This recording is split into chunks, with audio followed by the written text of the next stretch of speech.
Bonjour et bienvenue dans les suggestions cinéphiles de l'Odyssée. Aujourd'hui, la suggestion cinéphile numéro 120. 120, c'est quand même un effort considérable euh, déployé par l'Odyssée depuis le 25 mars. Nous sommes aujourd'hui le 19 octobre. Euh, 120 suggestions, plus 19 chroniques, plus 19 conversations de l'Odyssée. C'est, disons, il y a de quoi ne pas en être mécontent.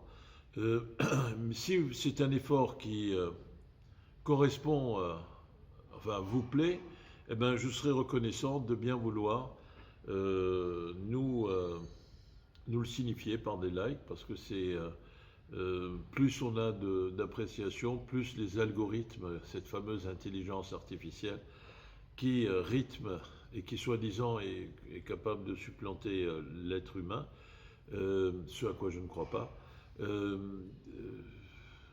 se mettront en mouvement, ces algorithmes.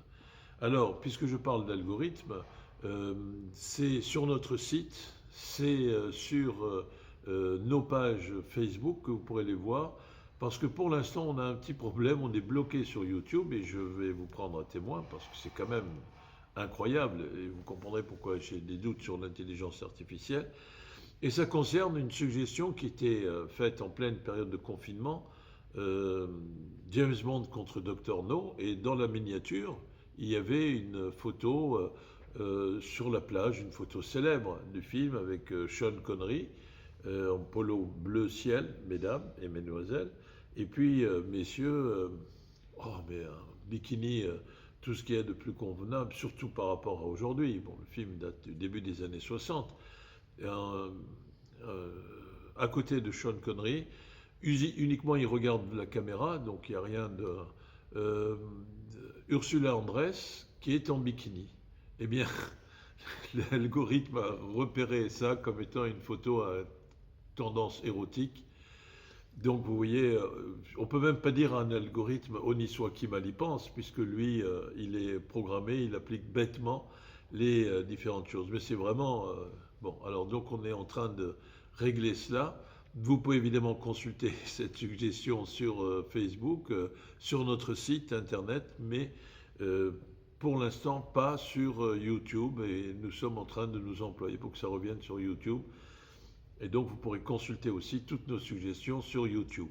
Alors, cette précision faite, comme d'habitude, prenez bien soin de vous, respectez les règles de barrière, enfin les gestes barrières, les règles de consigne de sécurité sanitaire. Le virus circule et c'est vrai qu'il faut être très très prudent et ne pas faire de bêtises. Pour protéger les autres, il faut se protéger soi.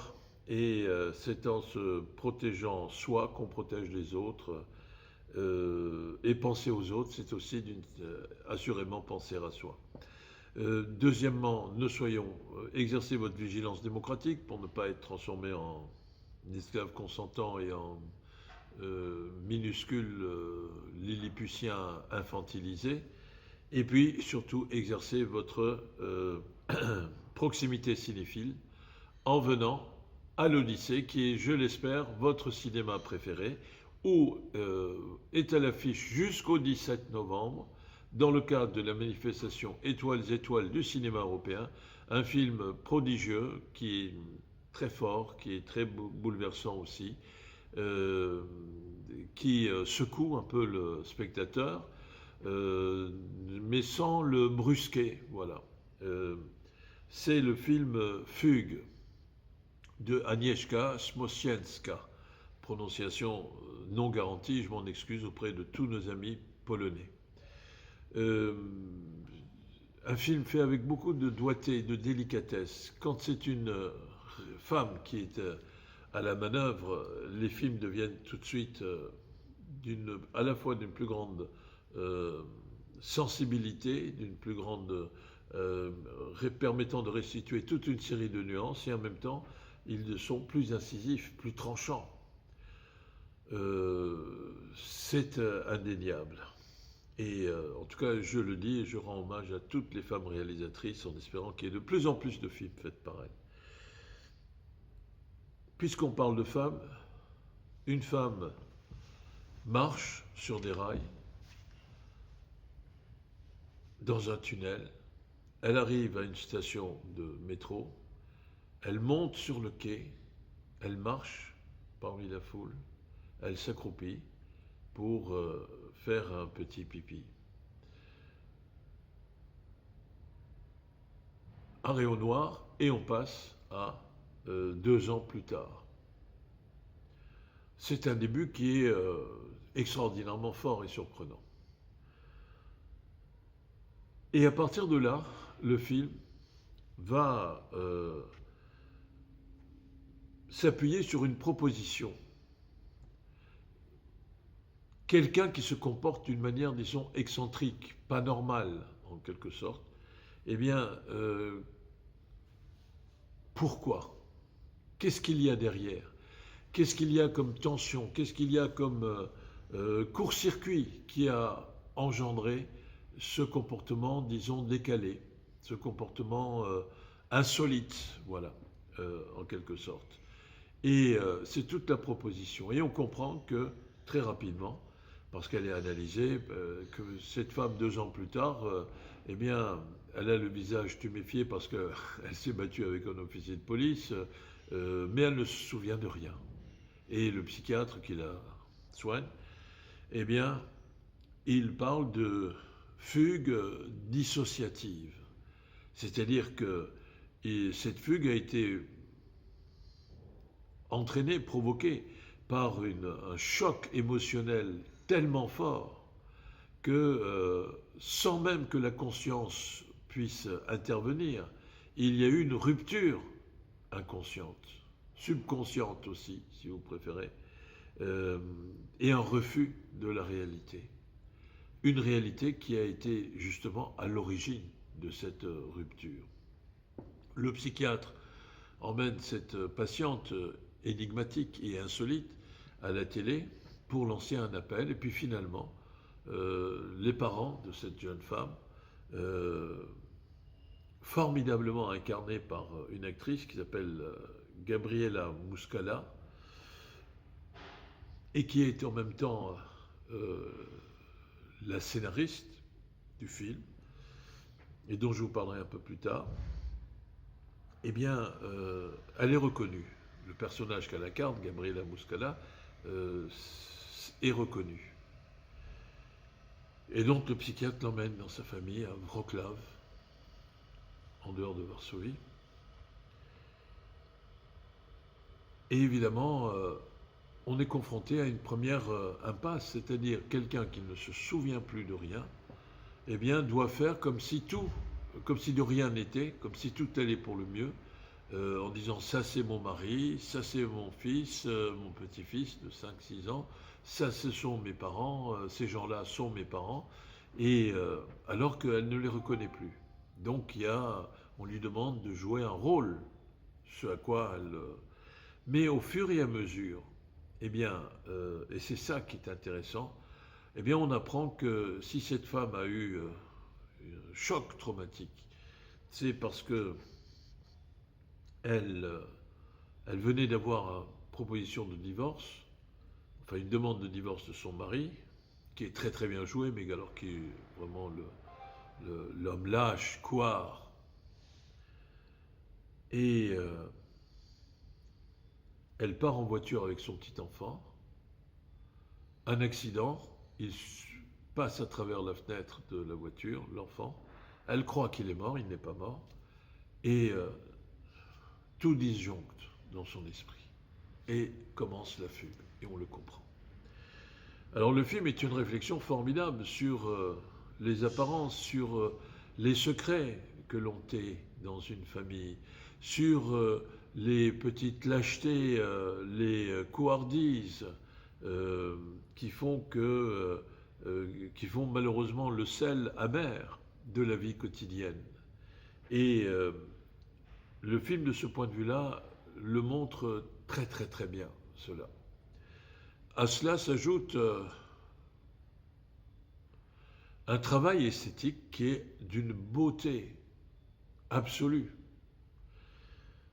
Je voudrais juste citer, sans raconter la fin du film, je voudrais juste citer 2 moments qui sont des moment de grâce cinématographique sur le plan esthétique, l'anniversaire d'un couple d'amis dans un restaurant, et puis le repas se termine dans le restaurant avec une scène de danse dans la pénombre. Et c'est un moment qui est incroyable et qui montre qu'au fond, d'une certaine manière,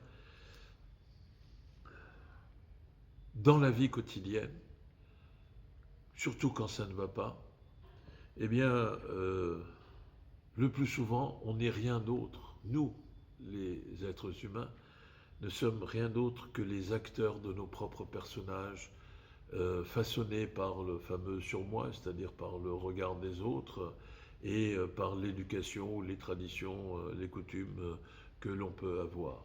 C'est une scène qui est magnifique. Et l'autre scène, qui est filmée de façon bouleversante, parce qu'elle est en pleine harmonie avec, et résonance avec le final du film, eh bien c'est un travelling, la mère, son enfant, qui sont filmés tous les deux en un plan séquence magnifique, qui sont filmés un peu comme dans le cinéma de Ozu, à hauteur du tatami, c'est-à-dire à hauteur de l'enfant. Du côté du monde des adultes, c'est très difficile. Nous dit le choix esthétique de la réalisatrice. Donc on va essayer de voir les choses du point de vue de l'enfant, à hauteur d'enfant, non pas à hauteur d'être humain, mais à hauteur d'enfant, parce que c'est peut-être cette hauteur-là qui est la plus élevée et qui doit être maintenue de façon la plus élevée. Et ce final est absolument bouleversant. Avant de voir s'éloigner le personnage féminin. J'avais dit que Gabriela Muscala fait une performance qui est remarquable, puisque elle joue autant avec le langage de son corps que avec les paroles qu'elle va dire. Et elle incarne très bien ce caractère somnambule, si vous voulez, de ces personnages, et particulièrement d'une personne qui est affectée par le travail d'une fugue dissociative. Ce film est d'une grande force, d'une grande sensibilité, avec beaucoup de doigté, mais un doigté qui est tranchant comme l'acier, et qui nous invite